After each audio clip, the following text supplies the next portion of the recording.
మిత్రమా, ఏడిస్తే నాటకం అంటారు, నవ్వితే ఏం బాధల్లేవు అంటారు, మౌనంగా ఉంటే తప్పు ఒప్పుకున్నట్టే అంటారు, మాట్లాడితే చెడ్డవారు అంటారు, మాట్లాడకపోతే అహంకారి అంటారు, బ్రతికి ఉన్నప్పుడు ఎప్పుడు చస్తాడో అంటారు, చచ్చాక అయ్యో పాపం అంటారు.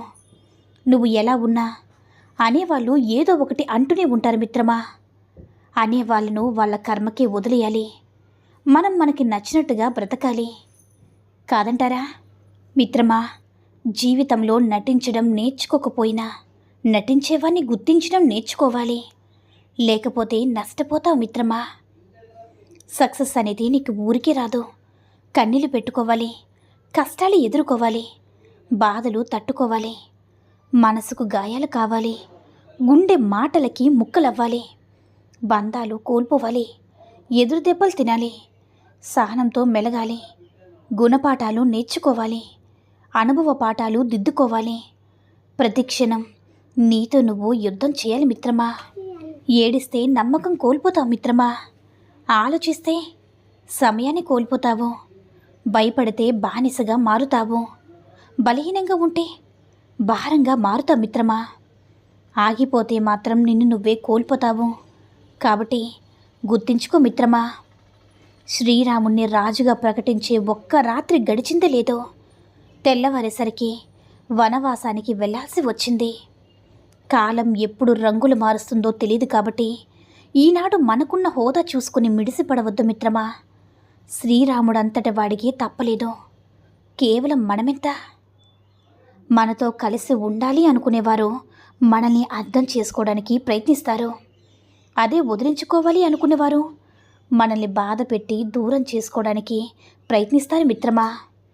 జీవితంలో పాతాళానికి పడిపోయాం, ఇంకా ఏ అవకాశం లేదు అనుకున్నప్పుడు ఏదో ఒక చిన్న శక్తి మనల్ని ఎప్పుడూ కాపాడుతూ ఉంటుంది. అది ఎవరు ప్రార్థనో లేక అది ఎవరు దీవెనో తెలీదో, కానీ ప్రతి ఒక్కరిని ఏదో ఒక సమయంలో ఆదుకుంటుంది మిత్రమా, కాదంటారా? మనిషి మనిషిలా బ్రతికేది తల్లి గర్భంలో ఉన్నంతకాలమే. ఎందుకంటే అక్కడ ఎవ్వరూ తప్పు చేయరు. చుట్టూ చీకటి ఉన్న భయం వేయదు. దేనిపైన ఆశ ఉండదు. నాది అని స్వార్థం ఉండదు. ఎప్పుడూ ప్రశాంతంగానే ఉంటుంది. అందుకే అంటారు, మనిషి చూసిన గుడి తల్లి గర్భం మాత్రమే అని. అవునా మిత్రమా? మనం ఒకరిని అభిమానిస్తే వారిలోని మంచితో పాటు లోపాలను కూడా స్వీకరించగలగాలి మిత్రమా.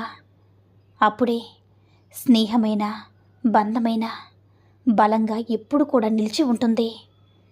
ప్రపంచంలో లోపం లేని వ్యక్తి ఎవ్వరూ కూడా ఉండరు కదా. ఒక్క విషయాన్ని గుర్తుంచుకో మిత్రమా. ఉన్నది ఉన్నట్టు చెప్పే వాళ్ళని దూరం చేసుకుంటాం. లేనిది ఉన్నట్లు చెప్పే వాళ్ళని తేలిగ్గా నమ్మేస్తాం. మన నిజం తెలుసుకునేలేపు నిజాయితీగా ప్రేమించిన వాళ్ళని దూరం చేసుకుంటాం. అదే నిజం మిత్రమా.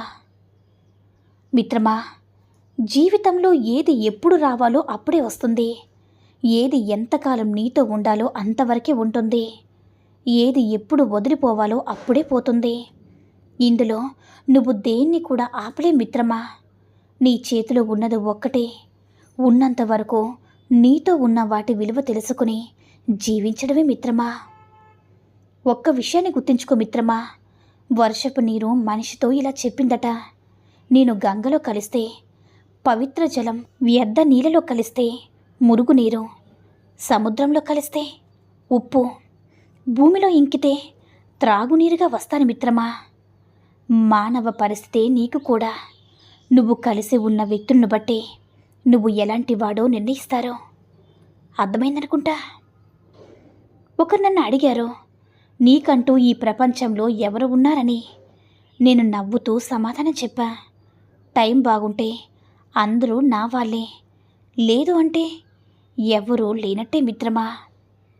మనిషికి భక్తి కలిగినప్పుడు ఆహారం ప్రసాదమవుతుంది, నీళ్లు తీర్థమవుతుంది, ఆకలి ఉపవాసమవుతుంది, సంగీతం కీర్తనవుతుంది, డబ్బులు ధర్మం అవుతుంది, పని సేవ అవుతుంది, హృదయం దేవాలయం అవుతుంది, ప్రయాణం యాత్ర అవుతుంది.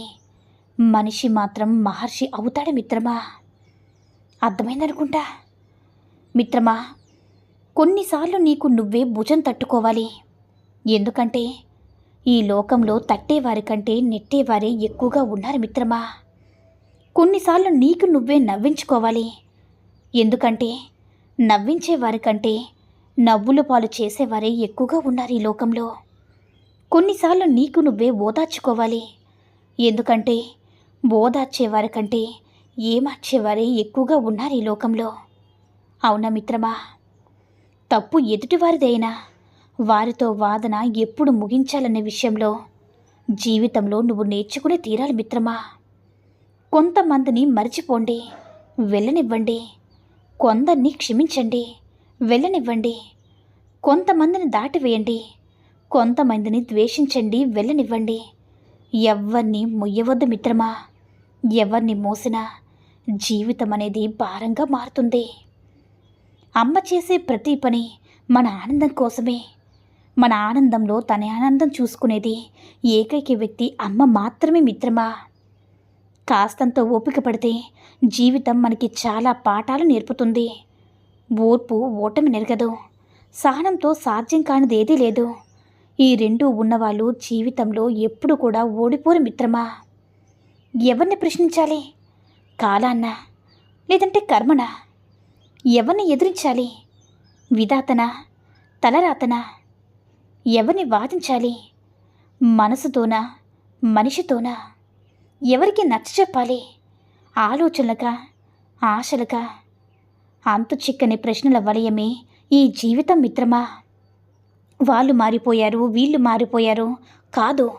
వాళ్ళ అవసరాన్ని బట్టి, పరిస్థితిని బట్టి నీ దగ్గర ప్రవర్తించారంతే. తెలుసుకోవాల్సింది నువ్వే మిత్రమా. మనం కష్టాల్లో ఉన్నప్పుడు మన కంట పడకుండా తిరిగేవారుంటారు. మనకి అదృష్టం వరించినప్పుడు మన కంట పడాలని తాపత్రయం పడేవారు ఉంటారు. ఎప్పటికైనా మనం అవసరం ఉండొచ్చని మనల్ని ఒక కంట కనిపెడుతూ ఉన్నవారు ఉంటారు. నిజమైన స్నేహితులు మాత్రం మన కంట కన్నీరు రాకూడదని, మనం సంతోషంగా ఉండాలని కోరుకుంటారు మిత్రమా. నీ పట్ల ఎవరైనా తప్పుగా ప్రవర్తించి నిన్ను ఏదైనా ఇబ్బందికి గురి చేస్తే నువ్వు ఎంత మాత్రం కూడా బాధపడకు మిత్రమా. అది నీ తప్పు కాదు, వారిలోనే ఏదో లోపం ఉంది. మానసికంగా బలంగా ఉన్నవారు ఎదుటివారిని ఎప్పుడు కూడా బాధ పెట్టాలి అనుకోరు మిత్రమా. శ్మశాన వాటి కంటే ప్రపంచం చాలా ప్రమాదకరమైనది. ఎందుకంటే శ్మశాన వాటికలో చనిపోయిన వారిని కాల్చేస్తుంది. అయితే ఈ ప్రపంచం జీవించి ఉన్నవారిని కాల్చివేస్తుంది మిత్రమా. వారి యొక్క మాటలతోనూ చేతలతోనూ. కాదంటారా మిత్రమా. ఆది మానవులు అడవులు బ్రతికేవారు. నేటి మానవులు కూడా అరణ్యంలోనే బ్రతుకుతున్నారు. కాకపోతే ఇప్పుడెక్కడ చెట్లే ఉండవు మిత్రమా. ప్రేమ అనేది ఒక వ్యసనం. దానికి ఒక్కసారి బానిసైతే మరణం వరకు మర్చిపోవడం చాలా కష్టం. కాదంటారా మిత్రమా. ఈ సూక్తుల్లో ఏ సూక్తి నచ్చిందో కామెంట్ చేయండి. ఈ వీడియో నచ్చినట్లయితే మరిన్ని వీడియోస్ కోసం మన ఛానల్ని సబ్స్క్రైబ్ చేసుకుని మాకు కొంచెం సపోర్ట్ చేయండి. ధన్యవాదములు.